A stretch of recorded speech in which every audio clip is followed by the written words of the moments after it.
بسم اللہ الرحمن الرحیم۔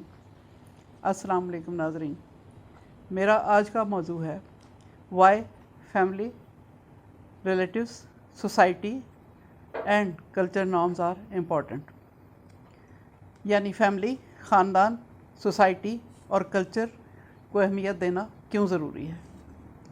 آئے ہم پہلے اپنے موضوع کو سمجھ لیں۔ فیملی کیا ہے؟ ماں باپ اور بچے۔ خاندان کیا ہے؟ آپ کے سارے دور قریب کے عزیز رشتہ دار۔ سوسائٹی کیا ہے؟ وہ لوگ جو آپ کے ارد گرد رہتے ہیں، خواہ ان کا تعلق کسی بھی مذہب، کسی بھی فرقے یا کسی بھی زبان، کسی بھی نسل سے ہو، مگر وہ جس معاشرے میں رہ رہے ہوتے ہیں اس معاشرے کی ویلیوز کو رسپیکٹ دینا ان کے اوپر لازم ہوتا ہے۔ کلچر کیا ہے؟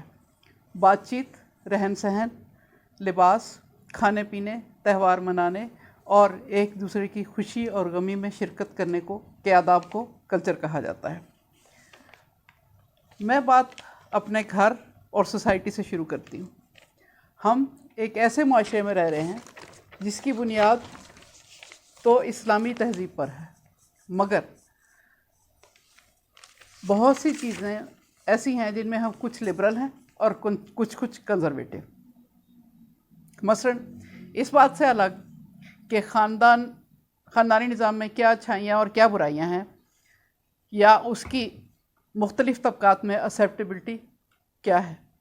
تعلیم اور جاب کی تلاش میں جب بچے اپنے ماں باپ اور خاندان سے دور رہنے لگے تو آہستہ آہستہ لوگوں میں یہ ایکسیپٹیبلٹی آ گئی کہ چلو لڑکا اور لڑکی اپنی مرضی سے شادی کے بعد گھر سے دور، یعنی ماں باپ کے گھر سے دور اپنا گھر الگ سے بسا سکتے ہیں، جبکہ کچھ گھروں میں یہ بات ابھی بھی قابل قبول نہیں ہے۔ ایسا ہی سلسلہ کچھ عورت کے گھر سے نکلنے، پڑھنے اور جاب کرنے کا بھی ہے۔ آہستہ آہستہ یہ بات سمجھ آتی آ رہی ہے لوگوں کو کہ عورتوں کو تعلیم بھی دینا ضروری ہے اور ان کی جاب میں بھی رکاوٹ نہیں بننا چاہیے، کیونکہ یہ ہماری معاشرتی اور معاشی ضرورت بنتی جا رہی ہے۔ پردے کے بارے میں بھی کچھ اسی طرح کے نظریات ہیں۔ کچھ لوگ اپنی عورتوں کا آج بھی گھر سے نکلنا معیوب سمجھتے ہیں، اور بہت سی جگہوں پر دفتروں، فیکٹریوں، مارکیٹوں اور بینکوں میں عورتیں کام کرتی ہوئی نظر آتی ہیں۔ اسکولوں، کالجوں اور یونیورسٹیوں میں یونیفارم، دوپٹے، قمیص شلوار، چادر، عبایا اور برقعے پہن کر جا سکتی ہیں، گاڑی چلا سکتی ہیں، اور معاشرہ اس چینج کو قبول کر چکا ہے۔ لباس میں بھی قمیص شلوار، کرتا جینز، اسکرٹ، پاجامہ، فراک، ساڑیاں، سب کچھ ان ہے۔ اسی طرح مردوں کا بھی ٹوپی، قمیص شلوار، پردہ، دھوتی یا ٹی شرٹ، پینٹ شرٹ، سب کچھ پہننے کا رواج ہے۔ مذہبی نظریات اور عقائد کا مختلف ہونا بھی ایکسیپٹیبل ہے۔ کو ایجوکیشن بھی اسکول، کالج اور یونیورسٹی لیول پر ہر جگہ موجود ہے۔ کھیتوں کھلیانوں میں بھی مرد، عورت، بچے سب ایک دوسرے کا ہاتھ بٹاتے ہیں۔ اب دیکھنا یہ ہے کہ ہمارے معاشرے میں کیا ایکسیپٹیبل نہیں ہے۔ شادی کے بغیر نامحرم مرد، عورت یا جوان لڑکے اور لڑکی کا اکٹھے رہنا غلط ہے۔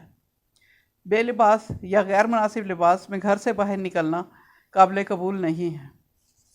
کوئی غیر اخلاقی یا غیر قانونی کام کرنا، مثلا نشہ کرنا، سرعام گالی گلوچ، دغا فساد کرنا، کسی عورت یا مرد یا بچے پر تشدد کرنا، ہراسمنٹ کرنا، سیکشول ایبیوز کرنا خصوصاً بچوں پر، یا کوئی بھی غیر قانونی کام کرنا، سب کچھ غلط سمجھا جاتا ہے، یا آپ اسے غیر قانونی کہہ سکتے ہیں۔